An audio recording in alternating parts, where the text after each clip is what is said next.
మా latest videos కోసం మా ఈ తెలుగు న్యూస్ ఛానల్ సబ్స్క్రైబ్ చేసి గంట సింబల్ యాక్టివేట్ చేసుకోండి. ఆషాఢ మాసం మొదలయ్యింది. అయితే ఈ ఆషాఢ మాసంలో ఒక్కసారైనా ఆవుకు ఇది తినిపిస్తే మీకు తరతరాలకు తరగని ఆస్తి వస్తుంది. ఆషాఢ మాసంలో ఆవుకు ఇది పెడితే సాక్షాత్తు లక్ష్మీదేవి అనుగ్రహం మీకు కలుగుతుంది. ఆర్థిక పరంగా కలిసి వస్తుంది. ఆవుకు ఇది పెట్టడం వల్ల మీకు ఉన్న కష్టాలు సమస్యలు అన్నీ కూడా పోతాయి. మీకు అన్ని శుభాలే జరుగుతాయి. మీరు కోరుకున్నది నెరవేరుతుంది. ఈ ఆషాఢ మాసంలో ఆవుకు ఇది పెడితే మీకు ఉన్న దరిద్ర బాధలు గ్రహదోషాలు అన్నీ కూడా తొలగిపోతాయి. మనలో చాలామంది ఏ పని తలపెట్టినా ఆటంకాలు కలుగుతాయి అని, జీవితంలో ఎదగలేకపోతూ ఉన్నామని బాధపడిపోతూ ఉంటారు. అలాంటి వారు ఈ మాసంలో ఒక్కసారి వీటిని ఆవుకు తినిపించండి. మీ పనులలో కలిగే ఆటంకాలు తొలగిపోతాయి. అన్ని విధాలుగా కలిసి వస్తుంది. ఆవులో సకల దేవతలు కొలువై ఉంటారు. అలాంటి ఆవు ఈ ఆషాఢ మాసంలో మీకు ఎక్కడ కనిపించినా ఇది పెట్టండి. ఇది పెట్టడం వల్ల లక్ష్మీదేవి అనుగ్రహంతో పాటు సకల దేవతల అనుగ్రహం కూడా కలుగుతుంది. అష్టైశ్వర్యాలు సిద్ధిస్తాయి. ఇంకా మీకు మంచి ఆరోగ్యం ప్రాప్తిస్తుంది. మీ జీవితంలో ఉన్న కష్టాలన్నీ కూడా సుఖంగా మారుతాయి. ఈ ఆషాఢ మాసంలో మీరు ఒక్కసారి ఆవుకు దీనిని పెడితే మీకు తరతరాలకు తరగని ఆస్తి వస్తుంది అని చెప్పటంలో ఎలాంటి సందేహం లేదు. మరి ఇంతకీ ఈ ఆషాఢ మాసంలో ఆవుకు ఏం పెట్టాలి? ఇప్పుడు మనం ఈ వీడియోలో తెలుసుకుందాం. అంతకన్నా ముందు ఒక పవిత్ర కథను విందాం. ఫ్రెండ్స్, మా వీడియో నచ్చితే లైక్ చేసి షేర్ చేయండి. అలాగే మా ఛానల్ని కూడా సబ్స్క్రైబ్ చేసుకొని మాకు సపోర్ట్ చేయండి. చాలా కాలం క్రితం 8000 సంవత్సరాల నాటి సంగతి. కైలాస పర్వతంపై శివపార్వతులు కూర్చుని ఉన్నారు. ఆ చల్లని వాతావరణంలో శాంతమైన గాలిలో పరిమళాలు, పక్షుల కిలకిల నాదాలు, దూరంగా జలపాతాల సవ్వడి. అబ్బా, ఆ దృశ్యం ఊహించుకుంటేనే మనసు పరవశిస్తుంది. అప్పుడు పార్వతీదేవి శివుడిని చూస్తూ మధురమైన స్వరంతో, స్వామి, ఎన్నాళ్ళయింది మనం భూలోకంలో సంచరించి. నా మనసు అక్కడి సౌందర్యాన్ని చూడాలని తహతహలాడుతోంది. ఈరోజు అక్కడికి వెళ్దామా అని అడుగుతుంది. శివుడు మందహాసంతో, ఉమా, నీవు చెప్పింది నిజమే. భూలోకంలో ఏం జరుగుతుందో చూద్దాం అని అన్నారు. ఆ క్షణంలోనే శివపార్వతులు భూలోకంలో అవతరించారు. అక్కడ ఒక అందమైన తోటలో ఒక పెద్ద వృక్షం నీడలో కూర్చున్నారు. చుట్టూ పచ్చని గడ్డి, ఆ గడ్డిని ఆనందంగా మేస్తున్న గోవులు. అప్పుడు ఆ గోవుల్లో ఒక గోమాత శివపార్వతుల వద్దకు వచ్చి నమస్కరించింది. గోమాత వినయంగా, దేవా, మీ దర్శనం పొందటం నా అదృష్టం. నా మనసులో ఒక ప్రశ్న ఉంది. ఎంతోమంది సాధువులను అడిగాను, కానీ సమాధానం దొరకలేదు. దయచేసి నా సందేహాన్ని తీర్చండి. శివుడు ఆప్యాయంగా, గోమాత, నీ ప్రశ్న ఏమిటి చెప్పు అన్నారు. గోమాత ఇలా చెప్పింది. ప్రభు, మనుషులు ఏ పాపాల వల్ల దరిద్రంలోనికి జారిపోతారు? ఇంకా ఏ 3 వ్యక్తుల వల్ల ఇల్లు నాశనమవుతుంది? అసలు దరిద్రం, ఐశ్వర్యం ఇవన్నీ కేవలం విధి వల్లనే వస్తాయా అని అడిగింది. అప్పుడు శివుడు నవ్వుతూ, గోమాత, నీ ప్రశ్నలు చాలా గొప్పవి. విధి ఒక్కటే అన్నీ నిర్ణయించదు. మనిషి చేసే కర్మలు కూడా దీనికి కారణం. నీకు సమాధానం ఒక కథ రూపంలో చెప్తాను, శ్రద్ధగా విను అంటూ శివుడు కథను ప్రారంభించారు. 8000 సంవత్సరాల క్రితం అవంతిపురం అనే అందమైన పట్టణంలో ఒక వ్యాపారి ఉండేవాడు. అతని పేరు విశ్వనాథ్. అతనికి 2 కొడుకులు, వీరభద్ర, విష్ణు. ఈ 2 తండ్రిలాగే సజ్జనులు, నీతిమంతులు. విశ్వనాథ్ తన కుటుంబంతో సుఖ శాంతులతో జీవించాడు. అతను తన కొడుకులకు ఘనంగా వివాహాలు చేశాడు. 2 కోడళ్ళు, లక్ష్మీ, సరస్వతి, ఇంటి పనులను సమర్థవంతంగా నిర్వహించేవారు. చిన్న కోడలు లక్ష్మి ఇంట్లోకి అడుగుపెట్టిన రోజు నుంచి ఆ ఇంటిలోనికి మహాలక్ష్మి స్వయంగా వచ్చినట్లు అయింది. విశ్వనాథ్ వ్యాపారం రెట్టింపు చెందింది. ఇంట్లో ధనం, ధాన్యం ఎప్పుడూ నిండుగా ఉండేవి. ఆ ఇంటి వాతావరణం ఎంతో పవిత్రంగా, శాంతిమయంగా ఉండేది. కొడుకులు, కోడళ్ళు ఒకరినొకరు గౌరవించుకునేవారు. ఏ పని చేయాలన్నా అందరూ కలిసి సలహాలు తీసుకునేవారు. విశ్వనాథ్ వ్యాపారం రోజురోజుకు అభివృద్ధి చెందుతుంది. ఒకరోజు విశ్వనాథ్ తన కొడుకులను, కోడళ్లను పిలిచి, కుమారులారా, నా వయసు పైపడింది. ఇక నాకు వ్యాపారం నడపటం కష్టంగా ఉంది. ఈ బాధ్యతను మీరు తీసుకోండి అని అన్నాడు. కొడుకులు తండ్రి మాటను గౌరవించి వ్యాపారాన్ని హుందాగా నడిపించారు. విశ్వనాథ్ హాయిగా నిద్రపోయేవాడు. కానీ ఒక మనిషి సుఖాన్ని చూసి ఈర్ష్యపడేవారు ఎప్పుడూ ఉంటారు. అవంతిపురంలోని కొందరు విశ్వనాథ్ ఐశ్వర్యాన్ని చూసి కుళ్ళుకునేవారు. ఈ విశ్వనాథ్ ఎంత సుఖంగా ఉన్నాడు, అతని వ్యాపారం రోజూ పెరుగుతుంది, ఇంట్లో ఏ గొడవలు లేదు అని అనుకునేవారు. ఈర్ష్య వారి మనస్సులో విషబీజాలను నాటింది. శివుడు గోమాతతో అన్నారు, గోమాత, చెరువులో పెద్ద చేప చిన్న చేపలను చూసి వాటిని మింగేయాలని చూస్తుంది. అలాగే మనిషి కూడా ఇతరుల పురోగతిని చూసి వాటిని నాశనం చేయాలని ప్రయత్నిస్తాడు. ఒక జ్ఞాని చెప్పినట్లు మనిషి తన దుఃఖంలో ఉన్నప్పుడు అంతగా బాధపడడు, కానీ ఇతరుల సుఖాన్ని చూసి చాలా కుళ్ళుకుంటాడు. ఈర్ష్యతో పట్టణంలోని కొందరు విశ్వనాథ్ కుటుంబంపై కుట్రలు పన్నారు. వారు విశ్వనాథ్ కుల గురువైన ధర్మశాస్త్రి వద్దకు వెళ్ళి, గురువుగారు, మీరు ఇక్కడ కష్టజీవనం గడుపుతూ ఉన్నారు, కానీ ఆ విశ్వనాథ్ ఐశ్వర్యంతో జీవిస్తున్నాడు. అతని కోడళ్ళు రుచికరమైన భోజనం వండుతున్నారు. అతను సుఖంగా ఉన్నాడు. మిమ్మల్ని ఎప్పుడైనా గౌరవంగా ఆహ్వానించాడా అని అన్నారు. ధర్మశాస్త్రి మనసు కొంచెం కలత చెందింది. నిజమే, విశ్వనాథ్ చాలా కాలంగా నన్ను ఆహ్వానించలేదు. అతను సుఖంగా ఉంటే నా జీవనం ఇలా ఎందుకు కష్టంగా ఉంది అని ఆలోచించాడు. ఆ పట్టణస్థులు మరింత రెచ్చగొట్టారు. గురువుగారు, మీరు ఏదైనా చేయాలి. విశ్వనాథ్ ఇంట్లో కొంచెం అశాంతి వస్తే అతను మిమ్మల్ని పూజల కోసం పిలుస్తాడు, అప్పుడు మీకు డబ్బు లభిస్తుంది అని అన్నారు. ఆ మాటలు ధర్మశాస్త్రి మనసులో గూడు కట్టుకున్నాయి. అతను తన గురువైన సదాశివాచార్యుల వద్దకు వెళ్ళి, గురుదేవా, నా కుటుంబం ఆకలితో అలమటిస్తోంది. విశ్వనాథ్ ఇంట్లో సమస్యలు లేకపోతే అతను నన్ను పూజలకు ఎలా పిలుస్తాడు? నా జీవనం ఎలా గడుస్తుంది అని వాపోయాడు. సదాశివాచార్యులు ధర్మశాస్త్రి మాటలు విని, శిష్య, విశ్వనాథ్ ఇంటి సుఖానికి కారణం అతని చిన్న కోడలు లక్ష్మి. ఆమె ప్రతిరోజు విష్ణుమూర్తి మహాలక్ష్మిని భక్తితో పూజిస్తుంది. ఆ దివ్య కృప వల్ల ఆ ఇల్లు సంపదతో నిండి ఉంది. నీవు ఒక ఉపాయం చేయి. విశ్వనాథ్ ఇంటికి వెళ్ళి ఒక కంచు గిన్నె అడుగు. ఆ గిన్నెను నీ ఇంట్లో ఉంచు. కొద్ది రోజుల్లో వారి వ్యాపారంలో నష్టం, ఇంట్లో కలహాలు మొదలవుతూ ఉంటాయి అని చెప్పారు. ధర్మశాస్త్రి సంతోషంగా ఇంటికి వచ్చి మరుసటి రోజు విశ్వనాథ్ ఇంటికి వెళ్ళాడు. విశ్వనాథ్ అతన్ని చూసి, గురువుగారు, ఎంతో కాలం తర్వాత మీ దర్శనం, అంతా క్షేమమేనా అని ఆనందంగా ఆహ్వానించాడు. ధర్మశాస్త్రి, అంతా బాగుంది, ఇటుగా వస్తుంటే మిమ్మల్ని చూద్దామని వచ్చాను అంటూ కాసేపు మాటలు కలిపాడు. తర్వాత విశ్వనాథ్, నీళ్లు తాగాలనిపిస్తోంది, కంచు గిన్నెలో నీళ్లు తెమ్మను అన్నాడు. విశ్వనాథ్ నవ్వుతూ, సరే గురువుగారు అని లోపలికి వెళ్ళాడు. అప్పుడు లక్ష్మి ఆ గిన్నెను చూసి, వాస్తు శాస్త్రం గురించి తెలిసిన ఆమె ఏదో తప్పు జరుగుతుందని గ్రహించింది. ఆమె తన మామయ్య వద్దకు వెళ్ళి, మామయ్య, ఆ గిన్నె కాసేపు నాకు ఇవ్వండి, తిరిగి ఇస్తాను అని అడిగింది. విశ్వనాథ్ ఆ గిన్నెను ఇచ్చాడు. లక్ష్మి ఆ గిన్నెలోని నీళ్లను తీసుకుని వెళ్ళి గోమాతకు తాగించింది. తర్వాత కొత్త నీళ్లు నింపి గిన్నెను విశ్వనాథ్ దగ్గరకు తీసుకువచ్చింది. విశ్వనాథ్ ఆ నీళ్లను ధర్మశాస్త్రికి ఇచ్చాడు. నీళ్లు తాగిన తర్వాత ధర్మశాస్త్రి, విశ్వనాథ్, ఈ కంచు గిన్నె చాలా బాగుంది, దీన్ని నాకు ఇస్తావా అని అడిగాడు. విశ్వనాథ్ నవ్వుతూ, ఇది చిన్న విషయము, తీసుకువెళ్ళండి అన్నాడు. ధర్మశాస్త్రి ఆ గిన్నెను తీసుకుని ఇంటికి వచ్చి, ఇప్పుడు విశ్వనాథ్ ఇల్లు నాశనం అవుతుంది, అతను నన్ను తప్పక పిలుస్తాడు అని సంతోషించాడు. కానీ 20 రోజులు గడిచినా విశ్వనాథ్ నుంచి ఎలాంటి సమాచారం రాలేదు. ధర్మశాస్త్రి నిరాశతో మళ్ళీ సదాశివాచార్యుల వద్దకు వెళ్ళాడు. గురుదేవ, నీవు చెప్పినట్లే గిన్నె తెచ్చాను, కానీ విశ్వనాథ్ ఇల్లు ఇంకా సుఖంగానే ఉంది అని అన్నాడు. సదాశివాచార్యులు దివ్య దృష్టితో చూసి, శిష్య, లక్ష్మి చాలా తెలివైన స్త్రీ, ఆమె ఆ గిన్నెలోని నీళ్లను గోమాతకు తాగించింది, అందుకే నీ పన్నాగం విఫలమయ్యింది. ఇప్పుడు విశ్వనాథ్ ఇంటికి వెళ్ళి గోమాతను అడుగు. గోమాత లక్ష్మీ స్వరూపం, ఆమె లేని ఇంట్లో సుఖం ఉండదు అని చెప్పారు.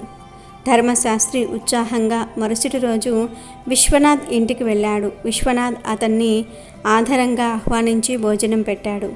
తర్వాత ధర్మశాస్త్రి దీనంగా, విశ్వనాథ్, నా ఇంటి గోమాత పాలు ఇవ్వటం మానేసింది, నా పిల్లలకు పాలు అవసరం, నీ గోమాతను నాకు ఇస్తావా అని అడిగాడు. విశ్వనాథ్, ఇది పుణ్యకార్యం, గోదానం చేస్తే నాకు గొప్ప ఫలితం లభిస్తుంది అని అనుకుని గోమాతను తీసుకువెళ్ళడానికి వెళ్ళాడు. అప్పుడు లక్ష్మి, మామయ్య, ఆ గోమాతను ఎక్కడికి తీసుకువెళ్తున్నారు అని అడిగింది. విశ్వనాథ్, గురువు గారికి ఇస్తున్నాను బిడ్డ, వారి గోమాత పాలు ఇవ్వటం లేదంట అన్నాడు. లక్ష్మి తెలివిగా, కాసేపు ఆగండి మామయ్య అని ఒక గిన్నెలో పసుపు చందనము కలిపి ఆ మిశ్రమాన్ని గోమాత కొమ్ములపై పూసింది. మిగిలిన మిశ్రమాన్ని ఇంటి పూజ గదిలో ఉంచింది. ఇప్పుడు ఇవ్వండి మామయ్య అని అంది. విశ్వనాథ్ గోమాతను ధర్మశాస్త్రికి ఇచ్చాడు. ధర్మశాస్త్రి గోమాతను తీసుకుని వెళ్ళి, ఇప్పుడు విశ్వనాథ్ ఇల్లు ఖచ్చితంగా నాశనం అవుతుంది అని సంతోషించాడు. కానీ రోజులు గడుస్తున్నా విశ్వనాథ్ నుంచి ఎలాంటి ఆహ్వానం రాలేదు. అతను మళ్ళీ సదాశివాచార్యుల వద్దకు వెళ్ళి, గురుదేవ, గోమాతను తెచ్చాను, కానీ విశ్వనాథ్ ఇంకా సుఖంగానే ఉన్నాడు అన్నాడు. సదాశివాచార్యులు, శిష్య, లక్ష్మి నీ కుట్రను గ్రహించింది. ఆమె గోమాత కొమ్ములపై పూసిన పసుపు చందన మిశ్రమాన్ని దేవాలయం దగ్గర ఉంచింది. అందుకే వారి సుఖం అలాగే ఉంది. ఇప్పుడు ఆ మిశ్రమం ఉన్న గిన్నెను తెమ్మని అన్నారు. ధర్మశాస్త్రి విశ్వనాథ్ ఇంటికి వెళ్ళి ఆ గిన్నెను అడిగాడు. లక్ష్మి ఇంతకు ముందే అనుమానించి ఆ గిన్నెలోని పాత మిశ్రమాన్ని తొలగించి కొత్త మిశ్రమాన్ని ఉంచింది. విశ్వనాథ్ ఆ గిన్నెను ధర్మశాస్త్రికి ఇచ్చాడు. ధర్మశాస్త్రి, ఇప్పుడైనా విశ్వనాథ్ ఇల్లు నాశనం అవుతుంది అని ఆనందించాడు. కానీ నెలలు గడిచిన విశ్వనాథ్ ఇల్లు మరింత సంపన్నమైంది. ధర్మశాస్త్రి నిరాశతో సదాశివాచార్యుల వద్దకు వెళ్ళి, గురుదేవ, నా ప్రయత్నాలన్నీ కూడా విఫలమయ్యాయి అన్నాడు. సదాశివాచార్యులు, శిష్య, లక్ష్మి చాలా తెలివైన స్త్రీ.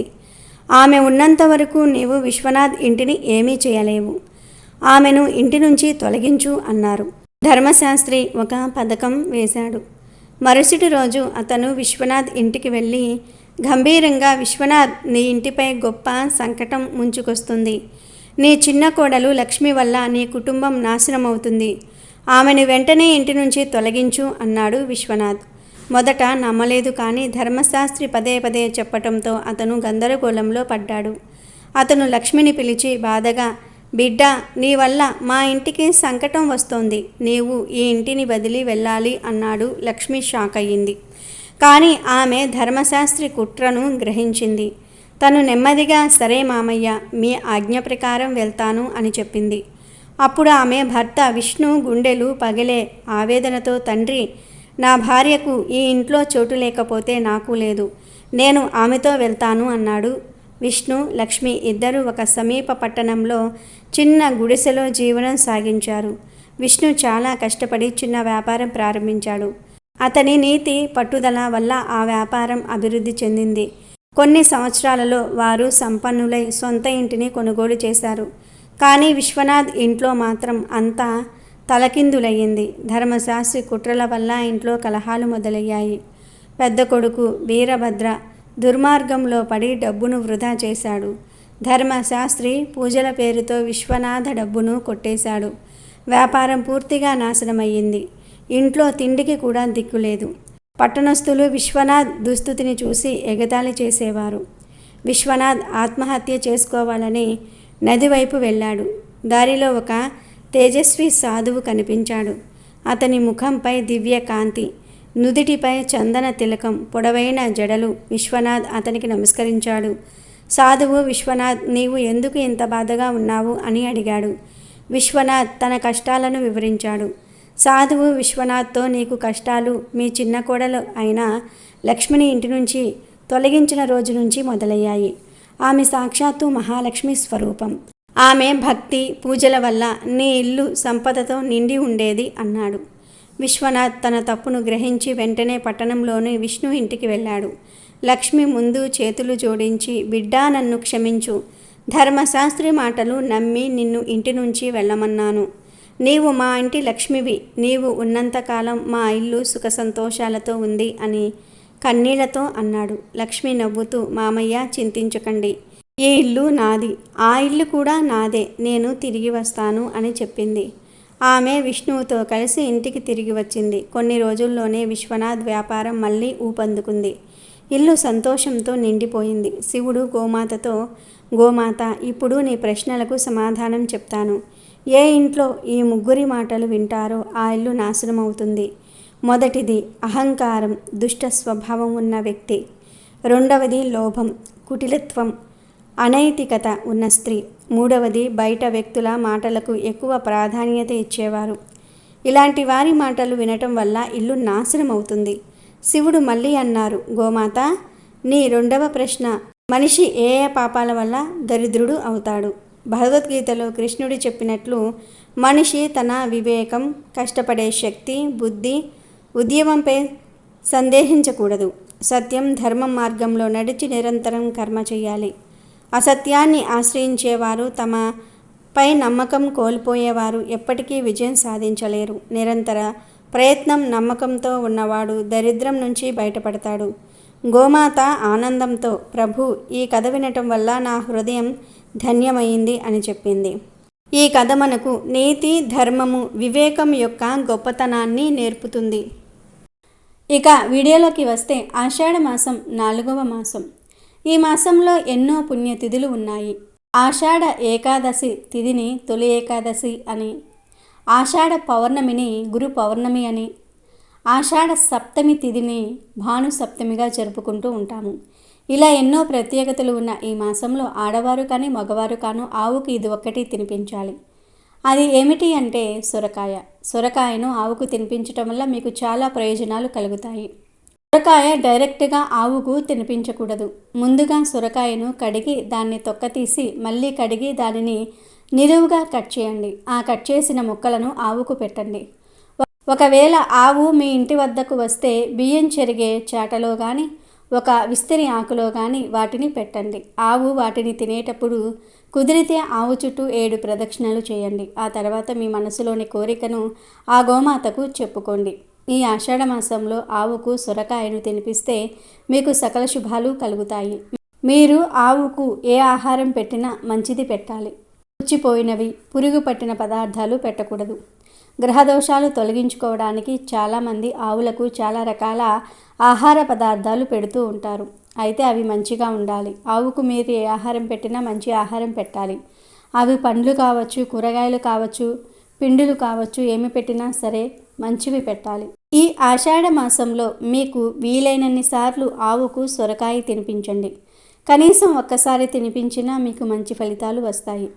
వీటితో పాటు మరికొన్ని ఆహార పదార్థాలు తినిపిస్తే ఉద్యోగ ప్రాప్తి, సంతాన ప్రాప్తి కలుగుతాయి. ఇంకా వివాహంలో కలిగే ఆటంకాలు కూడా తొలగిపోతాయి. మరి ఆ ఆహార పదార్థాలు ఏమిటో కూడా ఒక్కసారి చూద్దాం. ఉడికించిన ఆలుగడ్డలను గోవుకు ఆహారంగా పెట్టడం వల్ల నరఘోష పోతుంది. అలాగే ఈరోజు ఆవుకు క్యారెట్టు ఆహారంగా పెట్టడం వల్ల వ్యాపార అభివృద్ధి చెందుతుంది. బీట్రూట్, పాలకూరను గోవుకు ఆహారంగా పెట్టడం వల్ల ఐశ్వర్యం కలుగుతుంది. గోవుకు దోసకాయను ఆహారంగా పెట్టడం వల్ల శత్రువులు మిత్రులవుతారు. టమాటాను ఆహారంగా పెట్టడం వల్ల వివాహ ప్రాప్తి కలుగుతుంది. బియ్యపిండిలో బెల్లం కొంచెం నీరు కలిపి ముద్దగా చేసి గోవుకు ఆహారంగా పెట్టడం వల్ల మానసిక ప్రశాంతత కలుగుతుంది.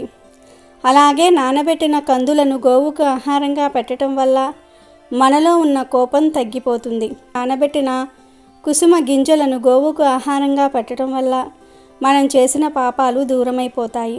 నానబెట్టిన శనగలను ఈరోజు గోవుకు ఆహారంగా పెట్టడం వల్ల మనలో ఆధ్యాత్మిక చింతన ఏర్పడుతుంది.